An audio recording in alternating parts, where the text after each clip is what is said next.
What is up, everyone? This is Mo Gaming here, and today I'm going to show you the best controller settings you can have for Modern Warfare 2. So this is a console tutorial. It'll be fine for the same for Xbox or PlayStation 5. Shouldn't really matter, or PlayStation I should say. So what you want to do is kick it off. You press the start menu or options button or whatever you're using, right? And you want to press R1 or again whatever it is to get to your screen, and you want to click into the controller settings. So we're doing controller for now, and if you notice on the top, there's actually two options. One is called controller and advanced. So we're going to go from controller to then advanced. So obviously it's a controller, so our aiming input device is a controller. You're going to see over here where it says button layout preset. I'm going to keep it default. You can play around with this and change it up to what you wanted to. So I don't want to do the flip. This is the inversion. Again, I have a regular PlayStation 5 controller, nothing crazy. Stick layout preset, again default over here as well. Now I do turn off controller vibration. This is completely up to you. It kind of takes away some form of senses. It's up to you if you want to have it on. It does help ish in the PlayStation, but you got to kind of get used to it. It's up to you in having it on or off, and your battery will die less. The next one, the big one, is trigger effect. This is where the haptic and resistant feedback kicks in on specifically the PlayStation 5, where when you pull it down, it actually feels like a gun. You're actually pressing on it or all that other good stuff. So you want to kind of turn that off, because this puts a human delay to you. Yes, it'll give you a realistic event, but you're trying to own the noobs, right? So you want to essentially have this off so you have an instant reaction. Even the slightest delay obviously can cause you to lose, pretty much.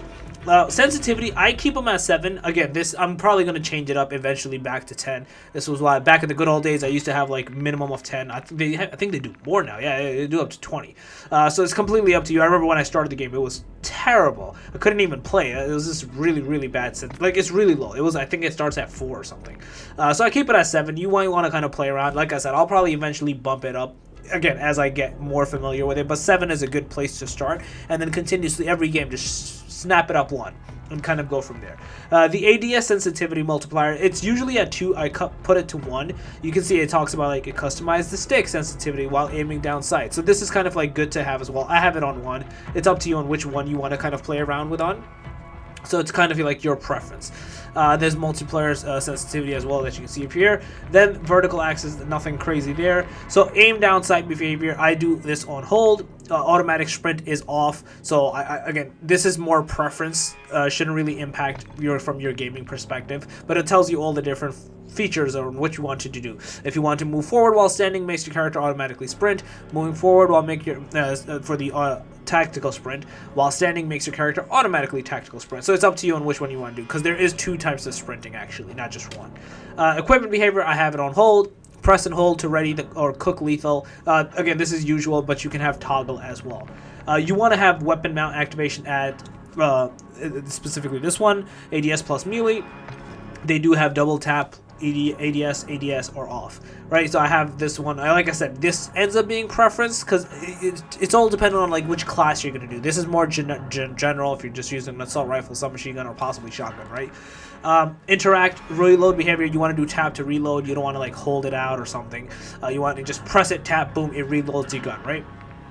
And you can actually change, again, like I said, it's all your preference. If you want to do prioritize interact, if reload and interact are available simultaneously, tap to interact, hold to reload. This is interesting because sometimes when you're on, like I know there were certain games that I was playing where I think it was a prisoner or one of them where you don't die.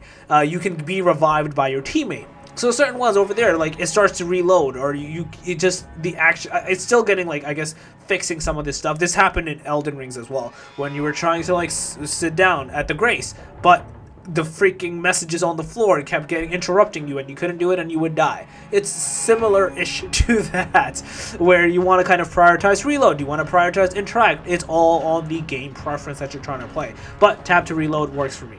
And for armor plate behavior, you want to have apply all, and you can see it says apply all means press and hold once to apply armor plate after the other one. This is more like something similar to Warzone, right? So you don't want to have apply one on, you want to have it all so you continuously keep on applying it. It doesn't just stop, because again, that's a waste of time. You want to continuously apply all. Now in the advanced section, we have a couple of things here. Target, aim assist. You want to, I like to have this on. If you think you're great, go for it. Don't have it on, I guess, because this is the camera slows down when the crosshair is about to move over an enemy. I like this because if you are behind a wall or like a rooftop and the gun kind of, I know it's not real life, but the gun kind of knows when the enemy is there, it'll slow down. To me, that's always a huge hint. Like, oh, there's an enemy there. Either throw a grenade or a shock, flash, depending on where it is, or just start shooting through the wall, depending on the gun I have. Like, a lot of times, I do go down that route and start kind of utilizing those tactics. So you want to kind of give that a shot and kind of like I like, again, have it on. Aim assist type, I just have it on default. Like I said, there's different types. You can have Black Ops type, focusing, precision. Default works well for me because it says it's used to use the Modern Warfare games. I'm trying to keep it very realistic-ish to Modern Warfare, as well as like helping me as much as I can.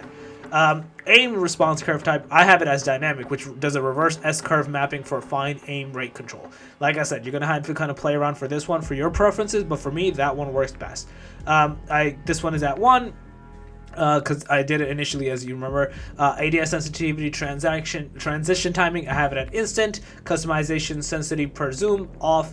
Input dead zones, you can actually press open, so you can kind of play around with this. It tells you this is a set of settings to customize the minimum maximum input required for L3, R3, L2, R2 to be considered. So you can kind of like, I don't know, play around with this one if you want to. Alright, moving on to movement behavior. So over here, the sprint, tactical sprint behavior, I have it on toggle. Auto move forward is off. Tactical sprint behavior is double tap, so I do have it at double tap for you to do tactical sprint. Grounded mantle is on. Automatic airborne mantle is partial. It kind of depends. Partial will only make you automatically mantle if you could prevent a fall. Automatic ground mantle is off. Invert, slide, and dive behavior is standard. You can change this up as well. You can see you can hold to slide, tap to dive. Right now it's tap to slide, hold. It just kind of, it's inverted, right? The name implies. Plunging underwear, it's a movement, sprint, and look down the plunge underwear, or you can do plunge freely, look down and move forward to plunge underwater. So this is, I don't know why I said underwear, underwater. Parachute auto, I actually have this at off. So open the parachute by pressing jump. If you have it on, the parachute will open before you reach the ground. This is your preference. Again, this is, think of it, you're playing Invasion or one of the big maps, and you want to just open it right as you jump. You want to land to specific spots, right? Like, that's why this helps you to have it at off. Opening will, on with, the parachute will open before you reach the ground. Like, maybe you won't reach the time you're trying to like reach it, right? So you want to have it on, off, I should say, so you can activate it whenever you want and just go in to do the thing that you want to ASAP. Sprinting door bash, I do have this on. I personally like this. It just kind of bashes through the door. And combat behaviors, I didn't really touch anything here. I don't think I touched anything here, but ADS stick swap is off. ADS interruption behaviors interrupt. Weapon mount movement is on. Weapon mount exit delay is medium. You might want to play around with this one to see which one works for you.